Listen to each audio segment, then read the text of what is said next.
जनतेचा आवाज, सत्याचा पाठपुरावा, लोकवार्ता न्यूज।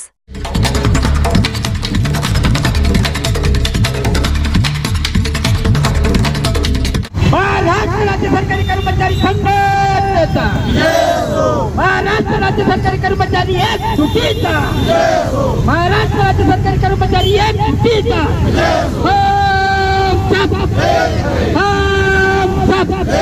हमारी यूनियन हमारी यूनियन। अरे कोण म्हणतो देत नाही, याच्याशिवाय राहत नाही। अरे कोण म्हणतो देत नाही, याच्याशिवाय राहत नाही। मला आमचं संपूर्ण विरोध आहे ज्या पद्धतीने शासनामध्ये खाजगी करण्याच्या माध्यमातून भरती करण्यात येते। आमची प्रमुख मागणी आहे की सरळ सेवा भरतीने सरकारी कर्मचाऱ्यांची भरती करण्यात यावी। ज्या पद्धतीने सरकारी कर्मचाऱ्यांनी या देशाच्या विकासामध्ये हातभार लावलेला आहे तो दुर्लक्षित करता येणार नाही। केवळ सरकारी कर्मचारी काम कमी करतात असं म्हणून खाजगीकरण करणे यासाठी आमचा विरोध आहे। आणि शासकीय कर्मचाऱ्यांना त्यांचा जो पदभार असतो त्याचे व्यतिरिक्त इतर कामे बी शासन सध्या करायला लावत आहे। अर्थातच पद रिक्त असल्यामुळे ती कामं करावं लागतात आणि या संदर्भात सरकारी कर्मचाऱ्यांनी कुठली तक्रार केलेली नाही। जनतेची कामं व्हावी यासाठी एक एक कर्मचारी 4-4 पदभार सांभाळतो, तरी पण सरकारचं म्हणणं आहे की सरकारी कर्मचारी काम करत नाही। जर 40% जागा रिक्त असताना सरकारीचं काम योग्यरित्या चालू आहे तर सरकारी कर्मचारी काम कमी करतात या गोष्टीला अर्थ नाही। आणि म्हणून आमची सरळ मागणी आहे की सरकारी कर्मचाऱ्यांची 5 लाख जी रिक्त पद आहे ती भरण्यात यावी, सरळ सेवा भरतीने भरण्यात यावी आणि निश्चितच सरकारी कर्मचाऱ्यांची रिक्त पदे जर भरली तर प्रशासन योग्यरित्या चालू शकेल। आज पूर्ण देशामध्ये जवळपास 25 कोटी कर्मचारी आजच्या या संपामध्ये सहभागी झालेले आहेत।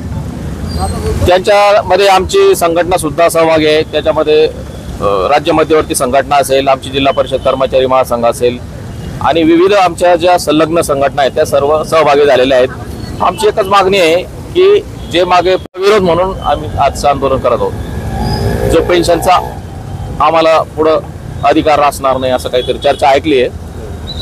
आमदार यांची चळवळ मोडीत काढण्याचं सरकारचं जे धोरण आहे त्याविरुद्धचा हा आंदोलन आहे।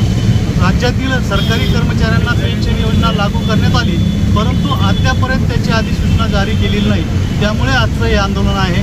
त्यासोबतच केंद्रीय कामगार संघटनांच्या विविध कायद्याच्या माध्यमातून ही चळवळ संपवण्याचं काम सरकारच्या वतीने करण्यात येत आहे, त्यासाठी हे आंदोलन आहे।